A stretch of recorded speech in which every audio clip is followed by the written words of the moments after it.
Now this coral here is called a glabrescens. It's relatively easy to keep, definitely not one of the easiest of the corals. It's very similar to the glabrescens. Now the glabrescens has got individual stalks, whereas your normal glabrescens has a normal Euphyllia type track to it. They're not an overly aggressive coral, but do have sweeper tentacles, which are the long tentacles that go out to try and provide protection for the coral. This particular one is doing extremely well. Their success is somewhat varied, I find, from one tank to another. They do like medium to sort of a medium amount of flow, and then a medium to high light.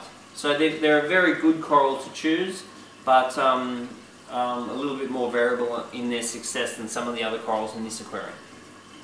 Now this is something you really need to be watching, particularly with your fast growing corals such as your fluffy here.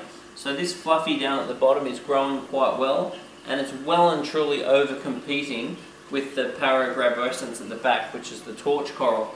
You can very clearly see here that the fluffy is encroaching on to the torch and absolutely winning. There's a severe bacterial infection at the base of this glabrescens, the torch coral at the top here, and then over time the torch will recede up and recede up because it's just absolutely being out-competed.